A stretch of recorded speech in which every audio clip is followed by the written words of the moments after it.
ओम नमो भगवते वासुदेवाय। ओम नमो भगवते वासुदेवाय। ओम नमो भगवते वासुदेवाय। सो भगवद गीता का आज का श्लोक किसी को पता है क्या है? 2.12 प्रभु जी को 2. 2.12 मैं किसी को 11 सुना। हरे कृष्णा। कल का प्रभु जी का लेक्चर किसने अटेंड किया था? उसमें कुछ बहुत ही स्पेशल चीज थी जो प्रभु जी ने कल अलग बताई। किसी को याद आ रहा है? Anything? Yes prabhu ji. Surrender to. Yes. और एक चीज, surrenderance to Guru was definitely one of the most important things. Something else additionally which Prabhuji has said? 5 steps. Yes. और कुछ ऑनलाइन पर भी चैट में लिख सकते हैं। शास्त्र के बारे में बताया था You can Prabhu also ji. say something on chat if you wish, and everyone can join the class. हरे कृष्ण। हरे बोल। हरे कृष्ण। So कृपया मेरे पीछे श्लोक दोहराएं। We'll start with today's discussion. उसके समराइजेशन में ये सब आने ही वाला है। हरि बोल।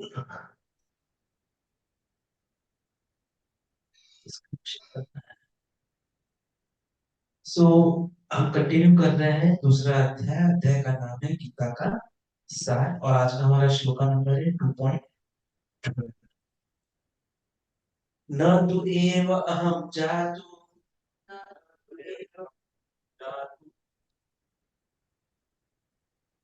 न त्वं मे जनाधिपा।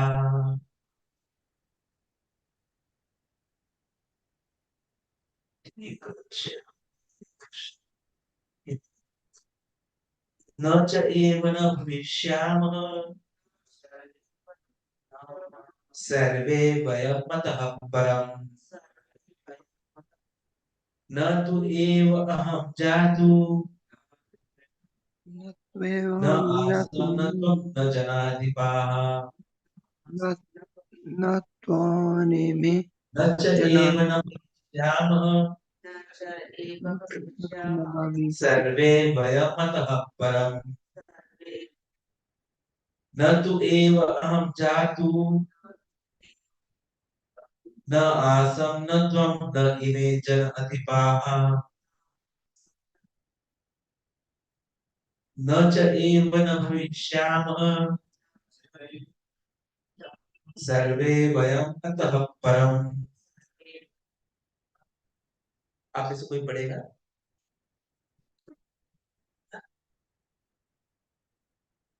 पढ़िए माता जी, फिर प्रभु जी भी पढ़ेंगे। नामेवाहं जातु नासं नातेव एव अहं न जातु नासं न त्वं नेमे जनाधिप न त्वं न एमे जनाधिपाः। न चैव न भविष्यमान् न च एव न भविष्यामः सर्वे वयमतः परम्। सर्वे वयमतः परम्। हरि बोल। पढ़ेंगे प्रभु जी? कोई भी एक जन पढ़ लीजिए आज। वंश प्रभु जी पढ़ लीजिए। त्वं एहं जनार्दुनासं न त्वेवहं जातुनासं त्वं मे जनाधिपाः न त्वं न इमे जनाधिपाः। एव न भविष्यमाः न च एव न भविष्यामः सर्वे वयमतः परम्। हरे कृष्ण। अनुवाद तथा तात्पर्य अभय चरणानंद भक्तिवेदांत स्वामी श्री प्रभुपाद जी के द्वारा। इसका तात्पर्य बहुत बड़ा है, तो हम सिर्फ तात्पर्य के कुछ महत्वपूर्ण अंश ही पढ़ेंगे। ये अपने आप क्यों चल रहा है मुझे पता है। ये हरे कृष्ण। ऐसा कभी नहीं हुआ कि मैं न रहा हूं या तुम न रहे हो, अथवा ये समस्त राजा न रहे हो, और न ऐसा है कि भविष्य में हम लोग नहीं रहेंगे। तात्पर्य वेदों में कठोपनिषद में और श्वेताश्वतर उपनिषद में भी कहा गया है कि जो श्री भगवान असंख्य जीवों के कर्म तथा कर्मफल के अनुसार उनकी अपनी अपनी परिस्थितियों में पालक है, वही भगवान अंश रूप में हर जीव के हृदय में वास कर रहे हैं। केवल साधु पुरुष जो एक ही ईश्वर को भीतर बाहर देख सकते हैं, पूर्ण और शाश्वत शांति प्राप्त कर पाते हैं। आगे जो महत्वपूर्ण है वो इस क्या आता है कि इसी प्रकार भगवत गीता के रहस्यवाद को केवल भक्त ही समझ सकते हैं, अन्य कोई नहीं, जैसा कि इसके चतुर्थ अध्याय में कहा गया है। नहीं, गीता का स्पर्श ऐसे लोग कर पाते हैं जो भगवान के अस्तित्व का ही विरोध करते हैं। अतः मायावादियों द्वारा गीता की व्याख्या मानो समग्र सत्य का सारासार भ्रामक निरूपण है।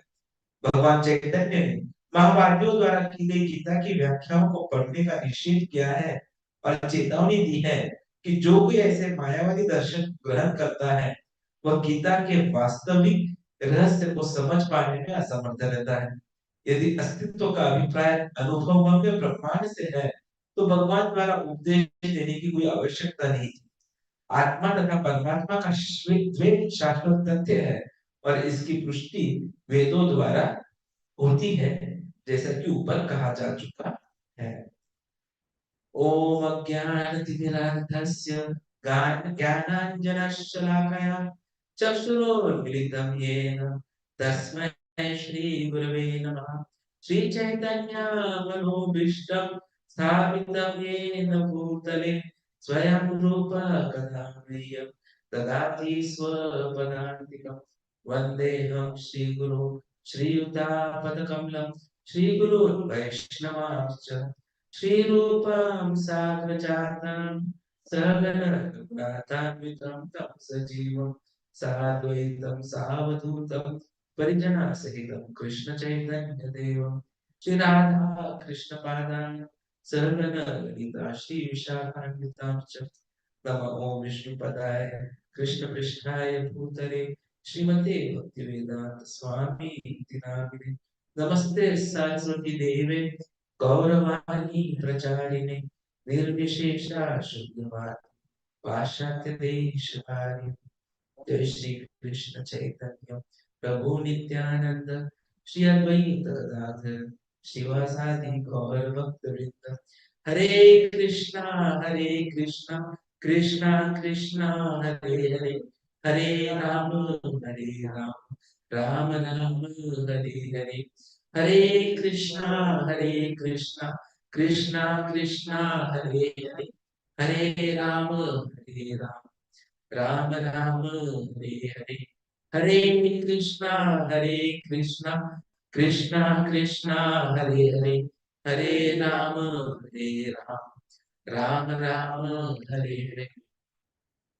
जगन्नाथ जी की लीला देखिए कैसे होती है, अपरंपार होती है। हम किसी भी समस्या में क्यों ना फंस जाए, भगवान कोशिश करते रहते हैं कि वह हमारी सभी समस्याओं को गायब करे।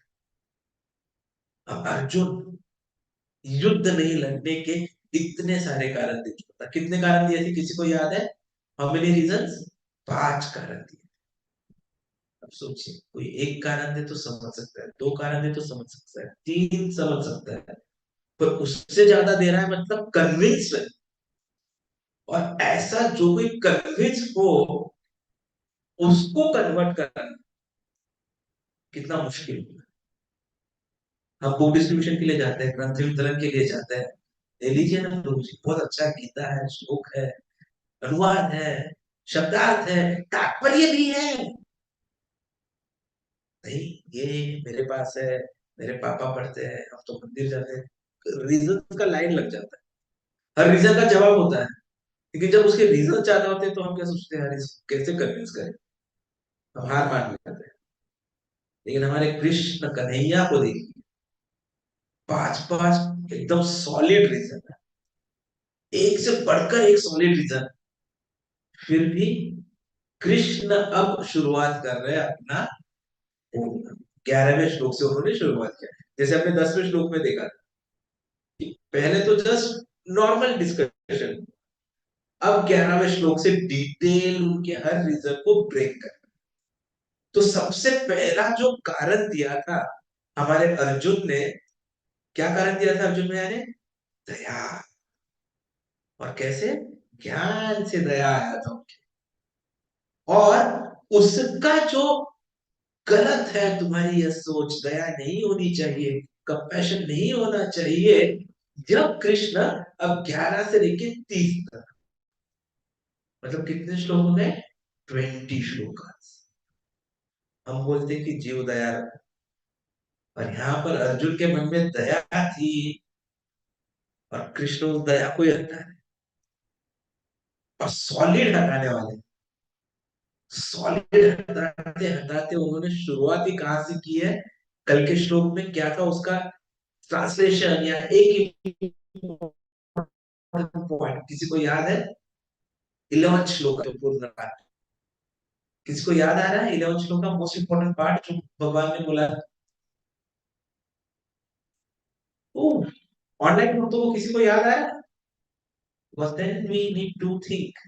देखिए, जो हमारे यहाँ पर हम जो भी चर्चाएं करते हैं, इसका एक महत्वपूर्ण पार्ट ये होता है कि इसे दोनों कानों का इस्तेमाल कर कर यूज नहीं करना है। पिंटू मिश्रा जी, बहुत बहुत धन्यवाद। मेरे पिछले जवाब का सबसे स्ट्रेट एंड परफेक्ट आंसर उन्होंने दिया था एस शास्त्र के बारे में, जो कल प्रभु जी ने बताया था। अब इस प्रश्न का भी उत्तर दे दीजिए कि 11वें श्लोक में क्या था? भगवान वाच, क्या भगवान ने बोला कि भाई तुम पांडित्यपूर्ण वचन, जो पांडित्यपूर्ण बातें कर रहे हो, ऐसे पांडित्यपूर्ण बातें करने वाले तुम सबसे बड़े क्या हो? मूर्ख हो। क्योंकि ये जो लोग हैं जिनके लिए तुम शो कर रहे हो, वे शो के लायक ही नहीं है।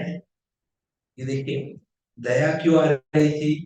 कि मेरे हाथ से कुछ अपराध हो जाएगा, पाप हो जाएगा, ये हो जाएगा, उनको मार के मुझे क्या करना है, मैं भी। ये वो दया। मेरे गरीब परिजन है, बड़े हैं, लेकिन शुरुआत ही कृष्ण ने डायरेक्ट अटैक। कि तुम तो पांडित्यपूर्ण बातें कर, लेकिन ऐसी बातें करने वाले तुम, जिस चीज के लिए तुम शो कर, वो शो के लायक ही नहीं। क्योंकि जो विद्वान होते हैं, वे ना जो जीवित है उनके लिए शोक करते हैं, ना जो मृत है उनके लिए शोक करते हैं। फिर भी तुम शोक किए जा रहे हो और उसी को आगे बता रहे हो कि तुम्हें लग रहा है तुम्हारे हाथों से ये मृत हो जाएंगे, लेकिन मेरे भाई, मेरे शिष्य, मेरे मित्र, ऐसा कभी नहीं हुआ कि जब मैं न था या तुम न थे, ये समस्त राजा न थे। और ऐसा भविष्य में भी नहीं होगा कि हम लोग नहीं रखेंगे। मतलब क्या किया उन्होंने अभी? यस, प्रूवन कि सब कुछ कैसे शाश्वत।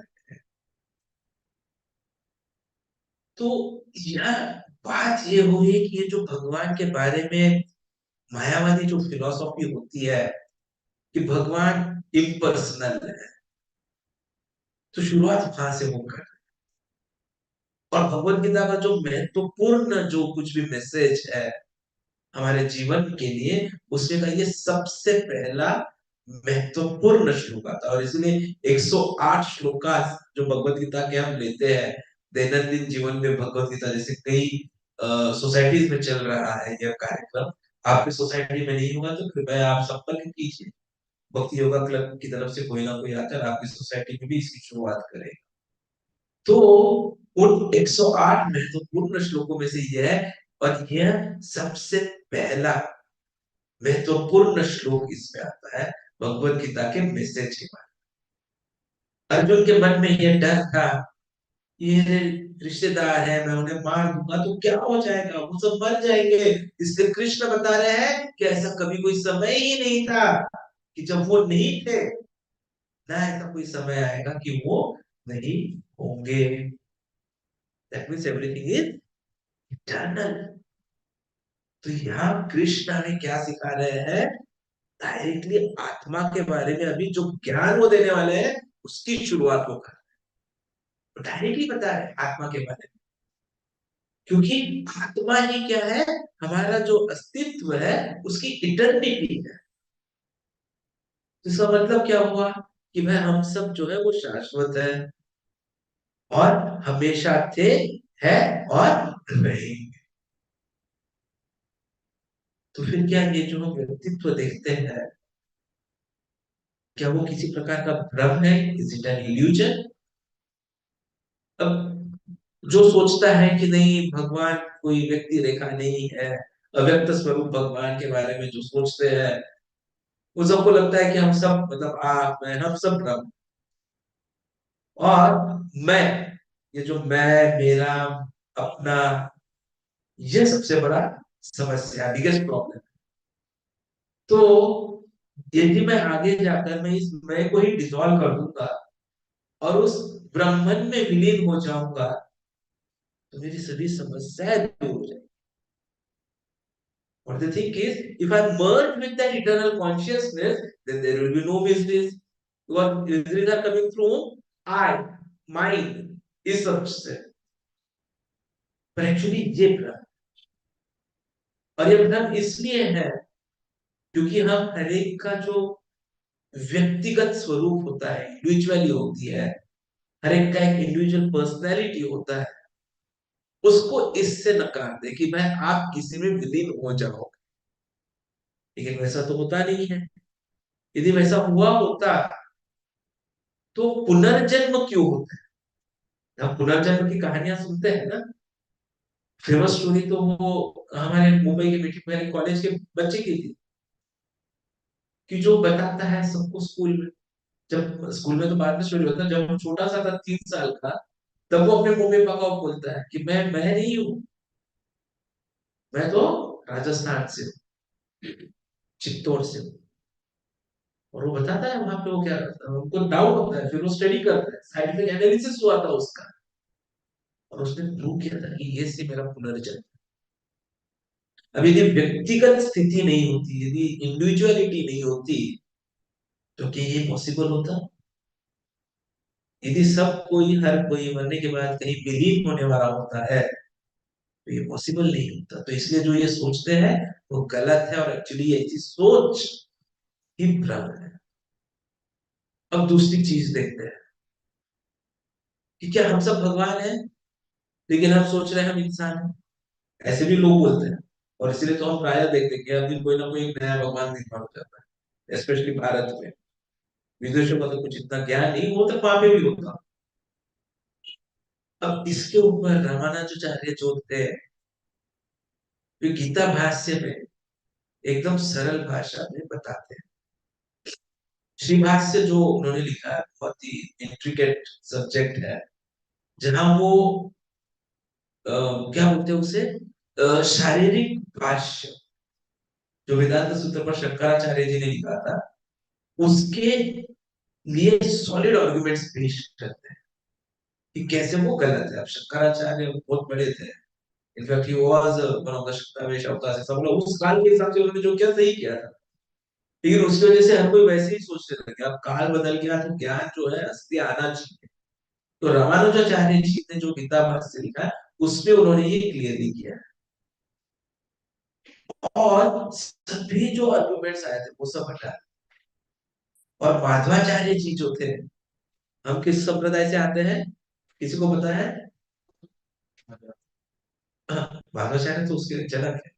ब्रह्म, मध्व, गौड़ीय, ठीक है, 4 संप्रदाय होते हैं। तो जब ब्रह्म संप्रदाय है, उसमें हमारा जो पूरा परंपरा आता है वो माधवाचार्य जी के अंडर आता है। इसलिए हमें अब क्या बोलते हैं, हम कहाँ से आ रहे हैं? ब्रह्म, मध्व, गौड़ीय। गौड़ीय कहाँ से आया है? चैतन्य महाप्रभु की जय। मेरे सामने यहाँ पे भी है शायद, नहीं इधर नहीं, अब सामने है सिर्फ। तो माधवाचार्य जी ने भी ब्रह्म सूत्र भाष्य लिखा, और उसमें भी इस श्लोक में उन्होंने वो क्लियरली बातें बताई कि कैसे ये सब गलत है। तो बहुत ही कम शब्दों, फॉर एग्जाम्पल, अब ये जो हमारा जो श्लोका है, उसके ऊपर प्रभुपाद जी भी जब बताते हैं, तात्पर्य लिखते हैं, तो बहुत स्ट्राइकिंग बातें लिखते हैं कि मायावादी सोचते हैं कि हर कोई ब्रह्मन है, और किसी तरह ये ब्रह्मन है जो ही भ्रम में बदल गया है। तो इसलिए हम भी सोचते हैं कि मैं आप हम सब इंडिविजुअल्स हैं, लेकिन एक्चुअली क्या है कि ब्राह्मण है जिसे ब्रह्म से बाहर आना है, और हम हर कोई उस कॉस्मिक मैनिफेस्टेशन में विलीन हो जाएगा, मतलब किसमें, ब्राह्मण में विलीन हो जाएगा।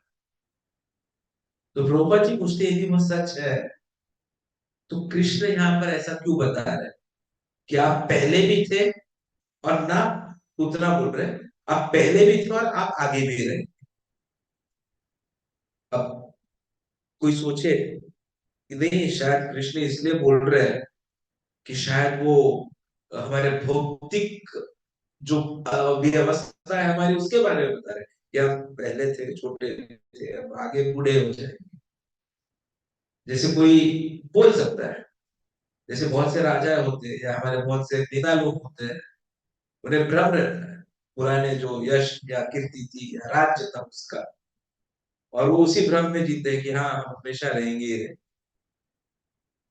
लेकिन हमें पता है कि वो ऐसा होता नहीं है, और इसीलिए अर्जुन भी जो था उसे ये समझ में आ रहा था। तो यहाँ कृष्ण जो है वो डायरेक्टली बता रहे हैं कि ऐसा कोई समय नहीं था जब मैं नहीं था, तुम नहीं थे, ना ही ये राजा नहीं थे, ऐसा नहीं होगा, और हम सब आगे भी रहे। तो इसका मतलब हम किसी में विलीन होने वाले नहीं है, हम सेपरेट आइडेंटिटी है हम सबकी। और वो आइडेंटिटी क्या है कि हम कृष्ण के अंश है, हम अणु है, कृष्ण विभु है।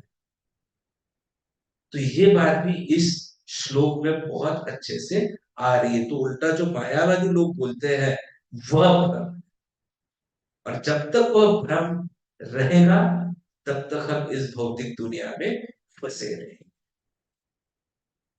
क्योंकि यदि हम उस सफेद लाइन पे चले जाते हैं तो हम सब वापस चले जाना चाहिए था, लेकिन कृष्ण ऐसा कभी नहीं बोलते। कृष्ण तो बता रहे हैं कि हम हमेशा अलग ही रहेंगे, तुम मुझ में विलीन होने वाले नहीं। तीसरी बात भी यहाँ पर आ जाती है, तीसरा सिनेरियो भी आ जाता है कि यदि ये जो व्यक्तिगत इंडिविजुअलिटी है ये इटर्नल है, शाश्वत है, बात यहाँ हो रही है उसमें से बात करने के लिए हो रही है या उसमें कुछ सत्य भी है। तो मायावादी तो बताएंगे कि नहीं ये तो सब ऐसी बातें कर, जैसे कोई किसी को भूख लग जाती है तो हम क्या सोचते हैं कि ये मेरा शरीर, शरीर नहीं, ये मेरा पेट, ये भूखा है, आत्मा भूखी नहीं है। एक्चुअली ये ऐसी नहीं होता है, ये कन्वेंशनल टॉक होता है। तो जब हम बोलते हैं कि भाई ये बढ़ रहा है तो इसका मतलब क्या हो रहा है कि हम आत्मा और शरीर में जो है वो फर्क कर नहीं पा रहे। लेकिन रामानुजन जो थे उन्होंने क्लियरली बोला कि ये कन्वेंशनल टॉक, क्योंकि पिछले श्लोक में उन्होंने अर्जुन को सीधे बोल दिया था कि तुम पांडित्यपूर्ण बातें करने वाले सबसे बड़े मूर्ख। तो जो वो बात कर रहे हैं वह जो बात अभी हो रही है वह ऐसी बातों के लिए बात नहीं हो रही है। अरे तो यहाँ पर वो एकदम डिटेल में समझा, और इसीलिए नेक्स्ट श्लोक में वो आगे और बताने वाले हैं, देहिनोऽस्मिन् यथा देहे, जो 13वां श्लोक है, और आगे भी जो बातें करने वाले वो बातों के बात करने के लिए बातें नहीं हो रही है। तो असली जो तत्व है, सत्य है, उसके बारे में ये बात, तो ये भी हमें समझना होगा, तभी हम इस श्लोक का आगे और आगे जो कंटिन्यूटी है वह समझ पाएंगे। तो यह बात अब तक प्रूव हो जाती है कि भगवान शाश्वत है और हम इंडिविजुअल है, लेकिन हम भी शाश्वत है। तो श्री प्रभुपाद ने यहाँ पर एक बहुत अच्छा कठोपनिषद का श्लोक कोट किया था, नित्यो नित्यानाम चेतन चेतनानाम एको बहुनाम यो विदधति कामान तम आत्मास्थम ये अनुपश्यन्ति धीरः तेषां शांति शाश्वती नेतारः। तो नित्यो नित्यानाम चेतनस चेतना, इसका मतलब क्या है कि कई सारे नित्य है उस एक नित्य में। नित्यो नित्यानाम, और उनमें से वो जो एक है बस स्पेशल है। अनेक चेतनाएं हैं, देयर आर मेनी चेतना, और उसमें से एक जो चेतना है वह महत्वपूर्ण है। और उस महत्वपूर्ण क्या स्पेशलिटी क्या है उसकी? एको बहुनामयो विदधाति का, यह जो एक है ना, it is maintaining all other things, वह बाकी हर एक को नियंत्रित कर रहा है, उनका पालन पोषण भरण पोषण कर रहा है।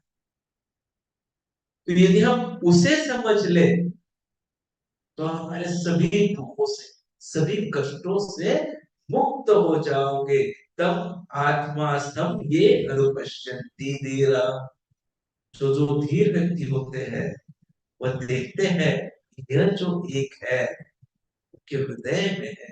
तब आत्मा स्तंभ ये अनुपश्यन्ति, ये जो परमात्मा का जो आंतरिक रियलाइजेशन है, इससे हमें शाश्वत शांति प्राप्त होगी, और फिर हमें सही में इटर्नल पीस। तो आज सुबह से जो जो ऑफिस में त्रस्त थे, घर में व्यस्त थे, परेशान थे, उनके लिए ये श्लोक महत्वपूर्ण है कि याद कीजिए वो अंदर कौन है आपके साथ। भागवत के पहले स्कंद में भी ये आया था कि आत्मा और परमात्मा उस पेड़ पर बैठे तो पैरट्स की तरह है, जिसमें से एक पैरट वो लाल मिर्ची खाने में, लाल या हरी मिर्ची जो भी है वो खाने में मग्न है, उसे एंजॉय करने की कोशिश कर रहा है। ये बिना समझे कि शायद वो तीखा होगा, और परमात्मा देख के बैठ रहा है कि शायद मेरी तरफ देखे और मैं इसे कुछ बताऊं। और हम ये जो मटेरियल बॉडी मिली है उसमें आनंद प्राप्त करने की, एंजॉय करने की कोशिश करते हैं, और परमात्मा वहां बैठ के इंतजार कर रहे कि वो बताए कि भाई ये पॉसिबल नहीं है, क्योंकि हम कहाँ फंसे हैं? दुखालय में। लेकिन जैसे ही भागवतम के उस स्कंद में आएगा कि जैसे ही हम उस परमात्मा की तरफ देख लेंगे, वो सोचेगा अरे इसने देख लिया, इसको वापिस भगवत धाम लेकर जा। ये जो मायावादी लोग बोलते हैं वो पूरी तरह से इग्नोरेंस में है, मूर्खतापूर्ण बात है। तो प्रश्न यह आएगा कि यदि कृष्ण ये सब बोल रहा है तो हमें ये भगवत गीता सुननी चाहिए, क्योंकि ये जो भगवत गीता का पूरा जो बेस है वो ये है कि कृष्ण एनलाइटेंड है and he is going to make us enlightened. Krishna अपनी खुद की एकत्व के बारे में यहाँ पर बताते हैं कि मैं, I am the first person, और उसी में हम सब की जो इंडिविजुअलिटी है उसके बारे में। और इस श्लोक का एक और महत्वपूर्ण भाग यह आता है जहां पर कृष्ण बताते हुए बोल सकते थे कि हम सब पहले नहीं थे, ऐसा नहीं हुआ, ना नहीं हो गया ऐसा नहीं। जहां उन्होंने तीन डिस्ट्रीब्यूशन किए, मैं, तुम और ये जनाधिपति, मतलब ये राजा है, यहाँ उपस्थित राजा है। तो ऐसा कृष्ण ने क्यों? क्योंकि यदि हमें कुछ बोलना है, हम सबके बारे में बोलना है, तो हम क्या बोलेंगे? जैसे मुझे अभी वरिष्ठ लोगों से बात करनी है, मुझे बोलना होगा, हम सबको भूख लगी है, रोजी प्रसाद तो मिलने वाला नहीं है, क्या करे, क्लास खत्म करना है क्या? लेकिन यहाँ वो क्या बोल रहे हैं? कृष्ण जी बोल रहे थे वरिष्ठ लोग, मुझे भूख लगी है, आपको भूख लगी है, और इन सबको भी भूख लगी है। ऐसा क्यों? मैं नहीं था, ऐसा नहीं हुआ, तुम नहीं थे, ऐसा नहीं हुआ, ये नहीं थे, ऐसा नहीं हुआ, ना ही ऐसा हुआ कि ये सब नहीं। तो कृष्ण ने यहाँ बकेटिंग तीन इसलिए की है कि कल जाकर कोई ऐसा ना बोले कि ये तो दो मित्रों में चर्चा चल रही, और शायद ये उन दोनों के लिए ही वह सब कुछ चल रहा। कि when Krishna is saying कि we are all eternal, तो हो सकता है ये सिर्फ, हाँ मतलब we are eternal, ऐसा यदि कृष्ण बोल देते तो वी में क्या आता? मैं और तुम अर्जुन, तो वैसा हमारा गलत मतलब ना हो जाए। बिकॉज कृष्ण नोज एवरीथिंग कि हम कलयुग में कैसे बड़े मूर्ख बनने वाले हैं। तो पहले ही क्लियर कर, 3 बकेट्स कर दिए। मैं, because definitely Krishna is separate, एक तत्व हम यहाँ पे प्रूव हो रहा है इस श्लोक में पहली बार। यू, अब यहाँ पर अर्जुन को सेपरेटली यू भी किया उन्होंने, एंड ऑल दीज किंग्स, मतलब एवरीवन आ गया उसमें। अब यहाँ अर्जुन को अलग करने के पीछे कारण ये था कि अर्जुन ने पूरी शरणागति और शिष्य बने। और आगे जाकर जब ये भगवत गीता का सार देते हैं तो कृष्ण क्या बताते हैं, महत्वपूर्ण निर्देश क्या देते हैं, सर्वधर्मान परित्यज्य मामेकं शरणं व्रज अहं त्वं सर्वपापेभ्यो मोक्षयिष्यामि मा शुचः। तो यार अर्जुन ने वो किया। देखिए कृष्ण ने जो विराट रूप दिखाए थे, अब यहाँ गीता में आएगा 13वें अध्याय में, तो विराट रूप उन्होंने उसके पहले भी बताया था ना। जब वो यहाँ पे गए थे, कुरु की सभा में गए थे शांतिदूत बन के, और दुर्योधन को ये करते, और यहाँ पर वो जब ये ज्ञान दे रहे थे, वो सबके लिए दे रहे हैं। हमने 10 श्लोक में देखा कि मित्र के लिए भी ज्ञान है और शत्रुओं के लिए भी। लेकिन फिर भी ऐसा क्यों कि सिर्फ अर्जुन को ही फायदा हो। जैसे धनुर्धर की बात करें तो कर्ण भी अच्छा धनुर्धर था, एकलव्य भी अच्छा धनुर्धर था, फिर कृष्ण ही सबसे अच्छा धनुर्धर क्यों? तो उसका कारण ये था कि केवल अर्जुन थे, सॉरी अर्जुन ही सबसे अच्छा धनुर्धर क्यों हुआ, क्योंकि केवल अर्जुन एक थे जिन्होंने कृष्ण की शरणागति ली। ना एकलव्य ने ली थी, ना कर्ण ने ली थी। और इसीलिए भले ही उनके पास स्किल्स रहे हो, पर सबसे अच्छे स्किल्स उनके पास नहीं पहुंचे। तो इसलिए ये भी समझना जरूरी है कि हमें बिला वजह किसी के बारे में शोक नहीं करना। आना जाना चलता रहेगा, कब जाना पड़ेगा पता नहीं, कब हमारे सामने वाला चला गया या हमें पता चला हमारे साथ में कोई काम कर रहा था, सुबह ऑफिस में पता चला वो है नहीं, उस पर शोक मत करो। क्योंकि नथिंग इज परमानेंट, ये शरीर है, उसने केवल अपना शरीर बनना है। उनकी आत्मा जो है वो निरंतर होती है, it is eternal. So we should not lament on the temporary bodies coming and going, you have to remember the eternality of our soul। तो जब हम ये समझ जाएंगे तो हम अपने आप समझ जाएंगे कि अरे कुछ प्रॉब्लम चल रहा है तो वो तो इस शरीर का चल रहा है, मेरा तो नहीं है, तो मैं क्यों टेंशन लूं। और जैसे ही आप ये सोचना शुरू करोगे तो हम जैसे डॉक्टर्स का इनकम बंद, क्योंकि आपको कोई बीमारी नहीं हो, बीपी डायबिटीज तो दूर दूर तक नहीं आए, क्योंकि कोई टेंशन ही नहीं रहे। तो इसलिए भी यह जरूरी है कि हम हमारा ये जो शाश्वत आत्मा है उसके बारे में समझे, और सिर्फ समझे नहीं तो उसे अपने जीवन में अपनाए। तो इसलिए उनका प्रैक्टिकल एप्लीकेशन यही है कि अपने आप को समझिए, अपने साथ जो आपके परमात्मा है उनको सोचिए, उनको समझिए, और वो हमेशा से आपके साथ रहे और हमेशा आपके साथ रहेंगे, ये विश्वास रखिए। और फिर देखिए कि कैसे सभी समस्याएं छूमंतर हो जाएगी। हरे Krishna.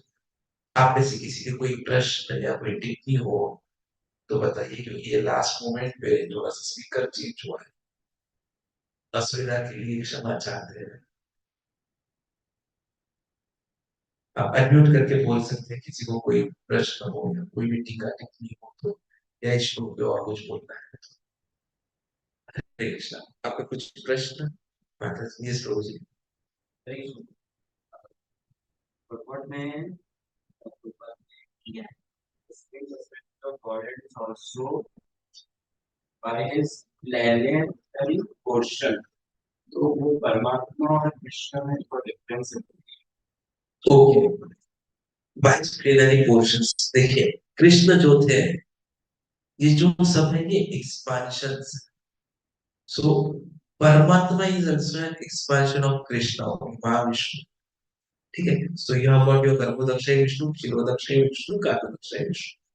So in one of that form he is associated with तो sorry हिंदी में बोलना है तो उसमें से वो क्या करते हैं कि हर आत्मा के साथ में वो जाते हैं और वो हर एक के साथ रहते हैं तो वो होते हैं वो परमात्मा स्वरूप और एक है अपने क्षीरोदक क्षीर सागर पर so the moment he breathes he inhales he exhales there are so many universes which are happening detail ये सामने चार्ट है प्रभु जी इस चार्ट को आप देखेंगे ना लेफ्ट साइड के तो वो कंप्लीट आप कहाँ हो वो भी उस चार्ट में आपको दिखेगा ऑनलाइन भक्तों को मैं दिखा नहीं सकता आपको ये चार्ट देखना है तो भक्ति योगा क्लब खराड़ी जो अशोक नगर में है चौधरी बस्ती के पास लैक्सस सोसाइटी के बाजू में वहां आना पड़ेगा फर्स्ट फ्लोर पे और राइट साइड में जो चार्ट लगा है प्रभुपाद जी के बाजू में वो देखना पड़ेगा आपको आप भी उसमें नजर आए आपका पोजीशन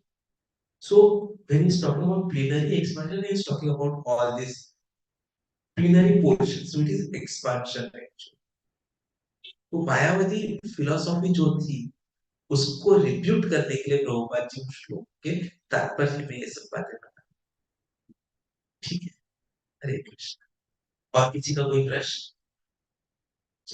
तो हम चर्चा को यही विराम देते हैं सुबह भागवतम कक्षाएं चालू है बहुत अच्छे लेवल पे डिस्कशन आ चुका है आज हमने समझा था कि कैसे भगवान के प्लान इंटरनल होते हैं और हम कोई समझ नहीं पाता आज तो उसका अनुभव मैंने स्वयं किया है आज सुबह ट्रेनिंग देने के लिए हमने आरती का प्लेट बनाया हुआ था जो आए थे और पता चला कि शाम को वही आरती का प्लेट लास्ट मोमेंट पे आके आरती करनी है तो यूज हो गया तो you cannot understand Krishna's plans you just have to surrender to it accept it as it is तो वही चर्चा आगे कल शुरू रहेगी और कल भगवत गीता का ये नेक्स्ट श्लोक है देहिनोस्मिन् यथा देहि वह भी बहुत महत्वपूर्ण श्लोक है तो वह चालू रहेगा और साथ में कल रहेगा सीधी बात प्रभु जी के साथ तो हम कल सवेरे मिलेंगे यहाँ पर भक्ति योगा क्लब में 4:30 बजे आएंगे